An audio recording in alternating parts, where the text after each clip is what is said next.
Welcome to Quality Time, a Houston Methodist Leading Medicine podcast. I'm your host, Dr. Schaal, a clinician scientist and a retina specialist, and I serve as the Chief Physician Executive of Houston Methodist. Join us each month as my guests and I discuss the many ways that quality impacts care delivery. Today, I am delighted to welcome Dr. Tom Lee. He is the Chief Medical Officer for Press Ganey.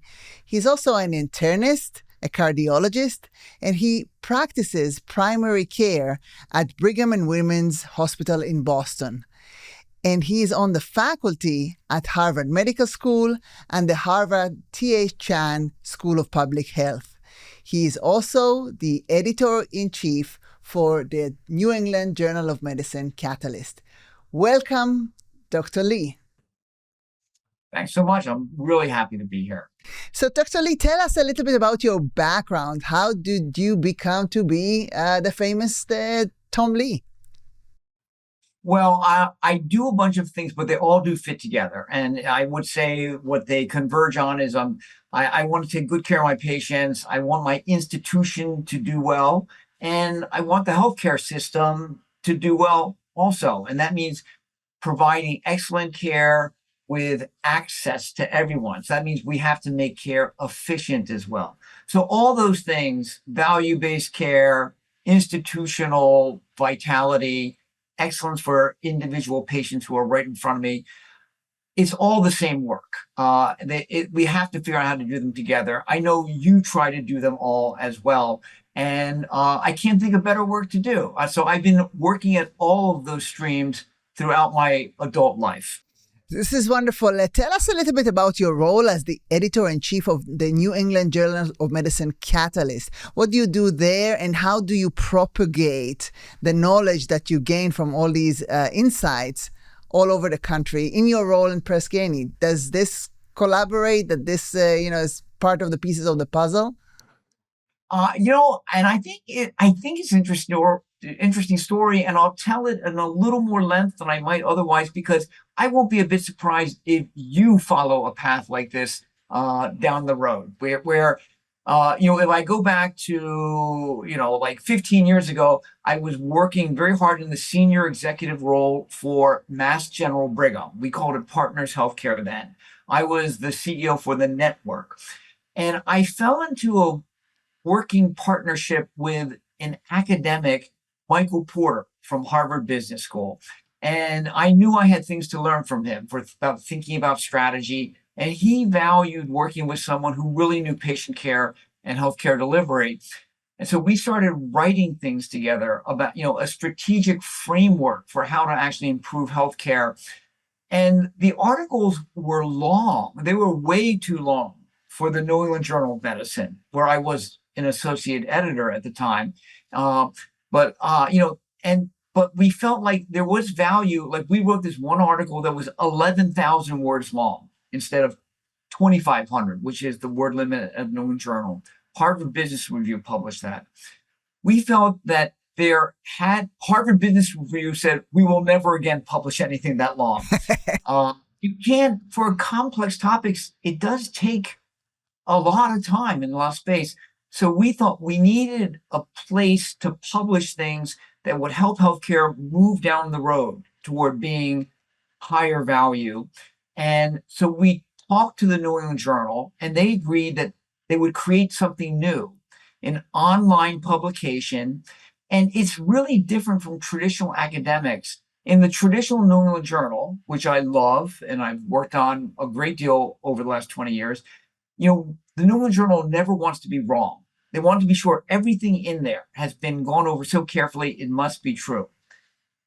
Catalyst, we realized we want to accelerate progress, which is something different than never being wrong. We want to say, if Houston Methodist is doing something called Jimmy, it's not a randomized trial of Jimmy versus no Jimmy, but everyone should know about Jimmy. And we're going to put it out there. We are not going to torture Shlomit before we publish it. And we're going to get it out there so other people feel jealous and feel like, why aren't we doing this? So we have a different frame of mind from the traditional New England Journal. The whole NEJM group loves the fact that we have a diversified portfolio.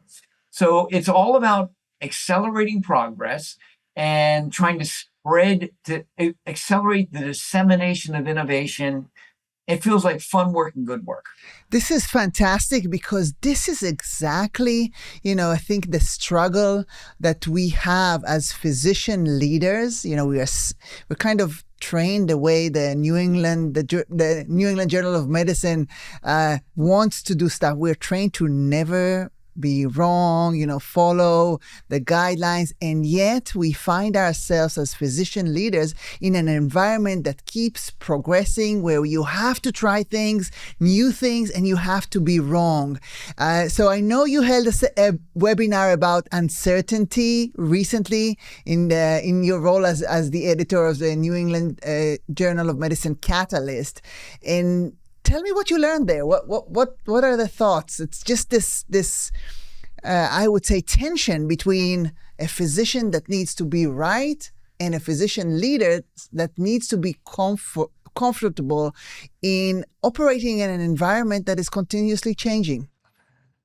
Well, it was such a fun discussion, and I think it highlighted how interesting our times are. And I will say, it'll sound like a joke, but it really is true. We actually started talking about what does it mean to be cool? What is it, and what it meant to be cool in the era when I finished medical school and I was starting my career in the last century. And at that time, you wanted to have an encyclopedic fund of knowledge. That was the phrase. You wanted to be the person who knew everything. And you read the New England Journal every week so you could stay up to date and you would never look like you didn't know something important. What we were talking about yesterday was now there is so much to know for clinicians. No one can know anything. Anyone who is they know everything, that was cool 40 years ago, but that is not cool today. What is cool today is to know how to go looking for information, know how to deal with uncertainty. And that means having a network of colleagues that you can talk to about cases where you don't know what's going on. It's having, knowing how to use AI, how to turn to open evidence and ask for help when you don't know what's going on.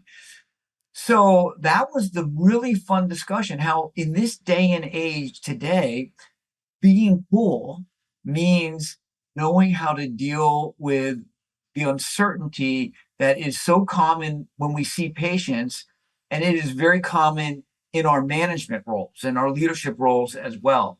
So we need a combination of confidence and humility. And that is the ideal. And I know you have that completely. You're strong, but you're completely ready to say when you don't know something. You're completely ready to ask for help from people who know more. Trying to help our colleagues get there culturally, and trying to give them the tools, both in the IT tools and the cultural tools, being in an environment where you've got people that you can talk to. That's part of my work. That's part of your work. So, I think that, my comfort level with uncertainty and unknown comes from my being a scientist. So everything in science is an experiment. You do not actually know. You know the background, you know things that people publish before you, but actually you do not know what your experiments are going to lead you to, what kind of conclusion. We talked a little bit about different kind of abbreviations around uncertainty. Do you want to educate us a little bit about these? Well, no, in our talk beforehand, with your military background, you brought up VUCA. And what I said is that recently I've been hearing many people say there's a new definition, a new abbreviation to replace it called BANI. But first, you describe VUCA. You have the military background. Right. So VUCA is an environment of uncertainty. So it stands for volatility, uncertainty, and then continuous change. That's what VUCA is. It's the A stands for ambiguity and the C for complexity. So it's volatile, it's uncertain, it's complex, it's ambiguous. And this is exactly the environment that we are leading in healthcare. Now, you taught me about BANI. What is BANI? Okay, so BANI, BANI. It stands for brittle, meaning like things could break in our system. Anxiety, A is anxiety, like people are scared. Patients are scared. Everyone is really has real fear. N is nonlinear. That means like something could happen next year, like, the big, beautiful bill. And then, funding could suddenly drop off dramatically, or there could be, another pandemic, that just completely changes everything. And then I stands for incomprehensible. No one can really understand all of the things that are going on. And therefore, that's also very unnerving. So to a certain extent, it's the same sort of pressure for leadership that VUCA implies, but it's sort of like VUCA with taking LSD and Steroids. and anabolic steroids and adrenaline. Now, the reason BANI is comes up is that many thoughtful people I know are talking about in a BANI environment, and we are living in a world that is really tumultuous. What should leaders do? And and I think that, and I see you and your colleagues. I think I'm very impressed with them. One of the things one of my colleagues said, in this environment, you get credibility not because you know what's going to happen next. You get credibility because you're honest. And when everything is unstable, everyone has to know that what is stable are your values. And you have to communicate well. Humanity is really important. So these are things that, I know I've watched Houston Methodist and how you adopted high reliability culture. And this was before you got to Houston Methodist, but I know that you fit right in with this. I know how the high reliability culture helped Houston Methodist through the pandemic, through hurricanes and all sorts of climate things. It enabled you to do things that other organizations had great difficulty doing. That there's a reason you were the first to mandate COVID boosters, and it didn't precipitate a riot. That you were able to do that. So I think that I know how strongly Mark Boom and you and Roberta Schwartz feel about culture, but in a BANI environment, which we are living in, culture really, really matters. So honesty, values, communication, and so on. Yes, I love that, because here, I think I told you the story when I interviewed for my job here at Houston Methodist. I was interviewed by 60 different people, and every one of them was talking about values. So I think that's really an important thing. You are, as you said, you may not make the right decision, but this decision is anchored to our values. And I learned this from Dr. Boom. Every decision that we make, he's asking, is this decision in line with our I care values? This is a question that he asks, and I learned from him and really value that. You talk a lot about social capital. Remind us what it is and how it connects to culture and values. Yeah, and it really is a strategic and sociologic way of looking at the things that come instinctively to us. But then because it's strategic and it's of social importance, the implication is it's about being disciplined. about pursuing things that we're all for. Capital is anything that gives you an advantage, anything that makes you better, better than you are now, better than your competitors. So financial capital is the money that enables Houston Methodist to build, buildings it couldn't otherwise build. Human capital are, hiring the people with the expertise to enable you to do things you couldn't otherwise do. Social capital is how those people work together, how they relate to each other, how they relate to their infrastructure, how they relate to patients, that enables you to do things you couldn't otherwise do. So instinctively, we all love teamwork. We all love our experiences being on a really good team. But it's one thing to be grateful when we have it, and it's another thing to build it relentlessly and in a disciplined way. And, the way Houston Methodist built HRO culture over not 1 year, over like 15 years, that took real work and it took real discipline. Everyone actually talks about values, but to actually turn them into norms and have an enforcement mechanism where if you don't adhere to the norm, something happens. You get feedback. That is something that many organizations, leaders don't have the courage to do, or they don't have the courage. They don't understand how important it is. So what do you mean by norm? What is a norm, and what is this enforcement mechanism that you're talking about? What is that? A norm is where we're all going to do this. We're all going to we are all going to pursue zero harm. That one is now very straightforward at many organizations.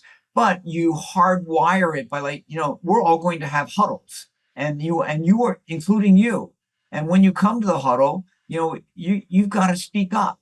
And if you don't speak up when you saw something an opportunity to improve things, that's not what we do here. And you hear about it from your colleagues. And so the enforcement mechanism is not financial, it's not in your job description, but it comes from peer pressure. So that the example I like is that stunned me was at Mayo Clinic. I learned that everyone answers their beeper when it's a clinical page. It comes across as priority page. You answer immediately. That's one that I'll answer later. That was a page for me, but it's not a clinical thing. I'll answer later. But it's timed. Mayo, it was timed perfectly, by the way. Yes. You were talking about pinging, and then it came. It's great. Well, this is actually part of one of the really interesting themes in some of the discussion I've been having. That I don't know if you watched the TV show The Pit. Yes. Right. So one of the things that's so accurate about The Pit, I mean, virtually everything is accurate, but what is when you're being interrupted all the time as you go through life, how do you keep your sights on how do you deal with uncertainty when you're being interrupted every few minutes? How do you keep focus on your values and look straight ahead? This is part of our environment, and the interruptions actually, it makes life kind of fun, stimulating, but you've got to focus on performance while you're being interrupted all the time. So I have to tell you something before you tell the story, is that I started wearing, a regular watch, not an Apple Watch or a smartwatch anymore. And I do not bring my phones to meetings anymore for that exact reason. I want to focus on you. I want to focus on what you're telling me, and I do not want to be interrupted. And I know that, if something horrible happens, my assistant will come into the room and interrupt us. But other than that, I focus on you. I think I'm trying to model it for my team as well, because as you said, we are interrupted all the time. Well, I'll tell you. Well, first I'll finish the mail thing, but then I'll say something else about phones because this is so much fun talking with you. Uh, I hope it's fun for our Oh, it's listeners. I think fun, fun, and then people here in the room are smiling all around, so yeah. everybody's enjoying. Okay. Well, Mayo, you answer your beeper a clinical page immediately. You don't finish driving where you're going, you pull off the road. And when I've asked people at Mayo, what happens if you don't answer your page right away? The first doctor said the earth would open up and swallow you. And the second one said, you'll be put out in the winter in the cold and you will die. It will be like being Houston and being put out in the heat in August. In a hurricane. Yeah, yeah. But so it is social, that the people feel they don't want to, they're tied to their colleagues. They're interacting with them. And it's also clear I would disappoint my colleagues if I did not answer my beeper right away. Now, on the telephone thing, there's, I think, Frances Fry from Harvard Business School, she also has made it very clear, if there's one thing you want to do to earn trust in people, is put away your phones, put them out of sight. Don't let them be seen. And so your instincts about, attention is precious, is very important for building a real relationship. And it is a big symbolic thing that your phone is not there. But the little thing that I think you'll love is that, all right, so I have, I think, I have a famous cousin. She's a psychologist, Angela Duckworth, who writes about the author of Grit. Yes, yeah. And she has a new book coming out in September.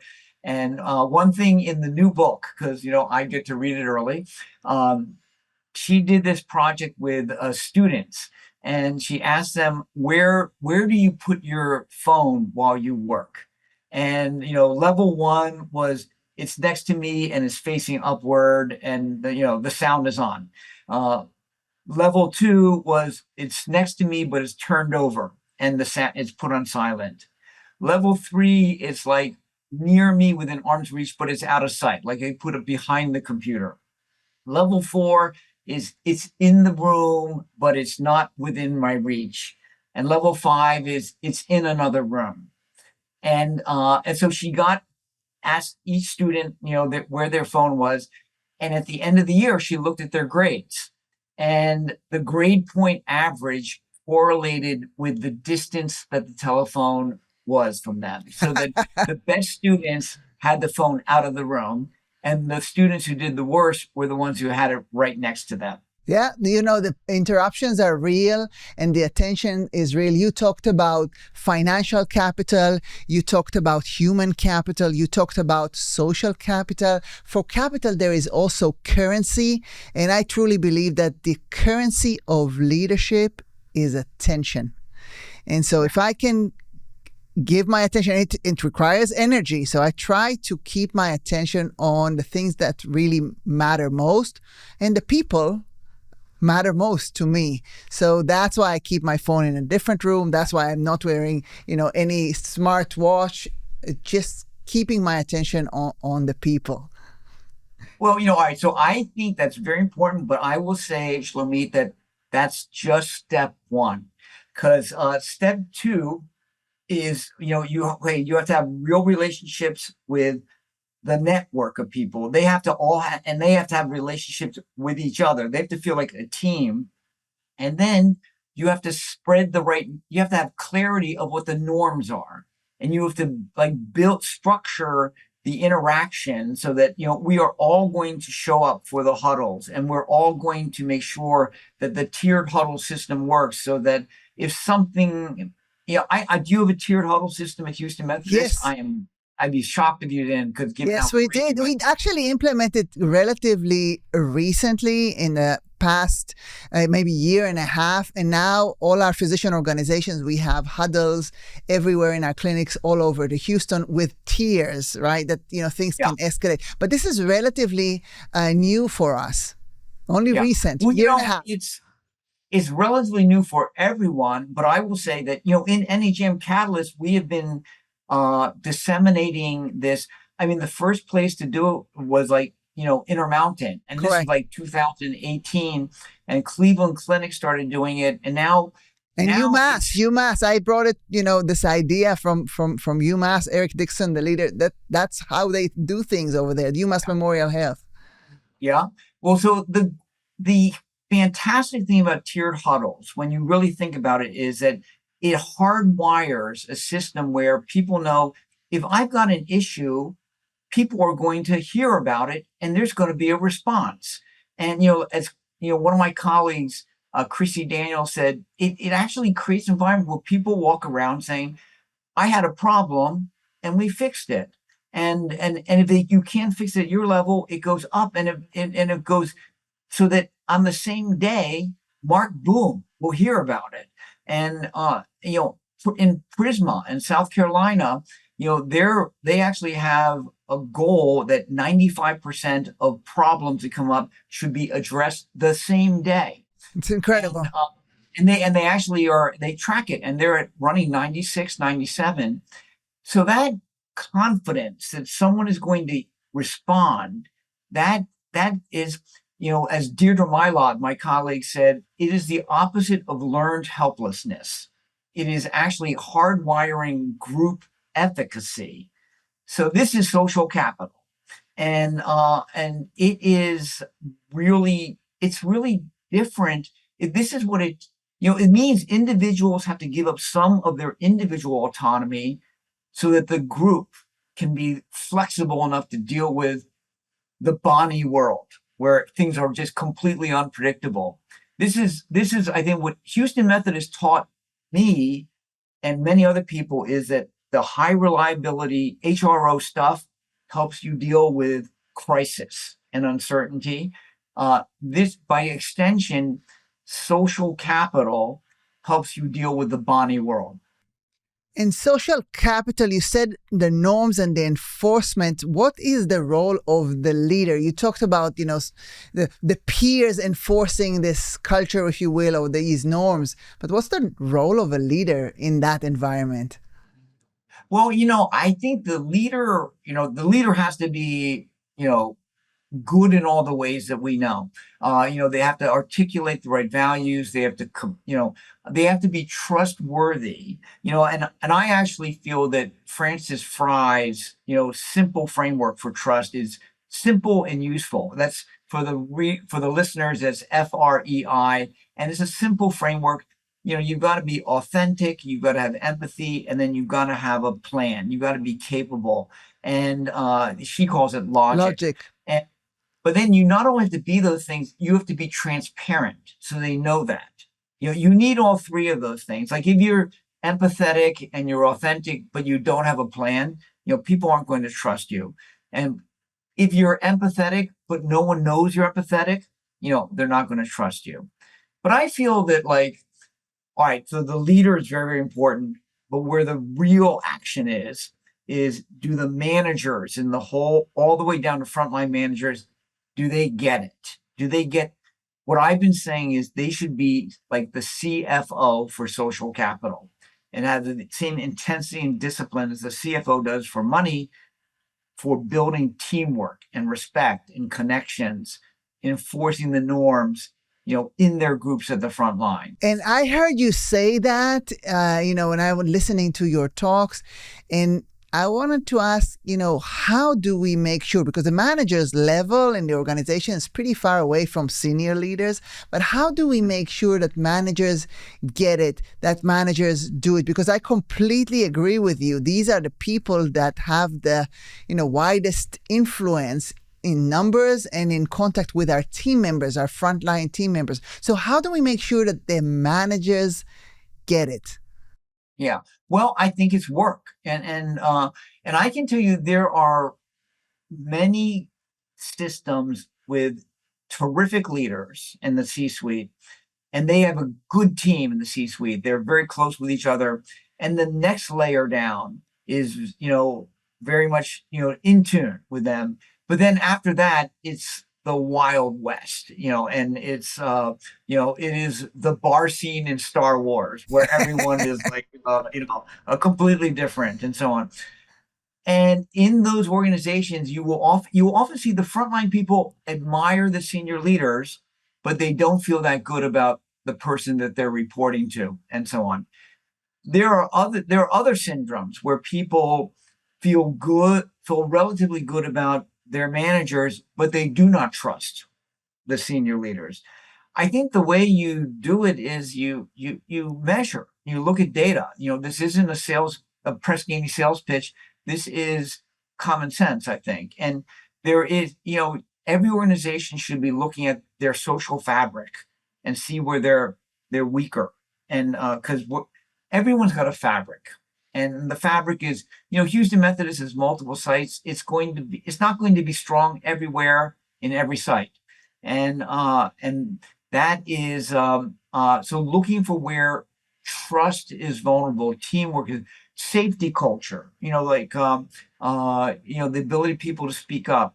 I feel very good about your impact at Houston Methodist from what I've seen from afar, and that, physicians were not as engaged in the organization's culture as the rest of the employees.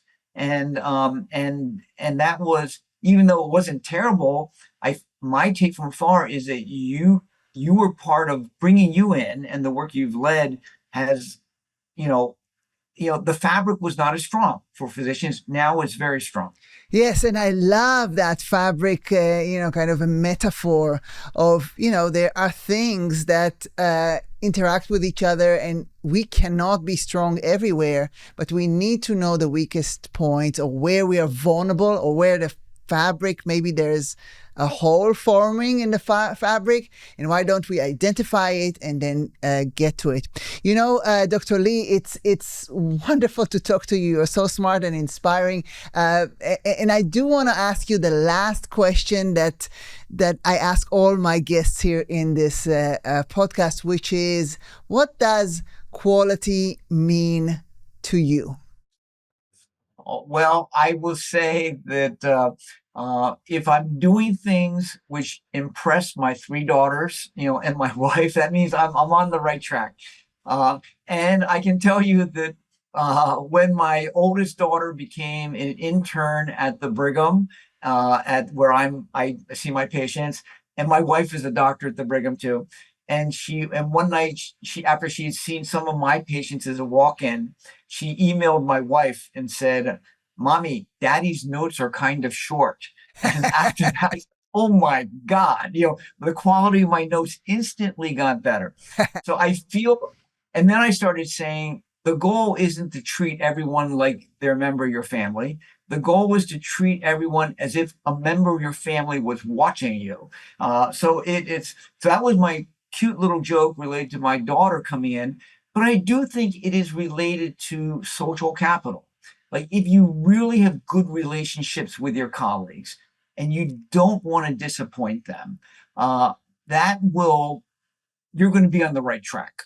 I saw patients this morning, and I really feel I try to do a good job, but to tell you the truth, I feel like I am performing for the people on the team who are there, the medical assistants, the clerk out front, because if I'm doing a good job, they're going to think I'm wonderful.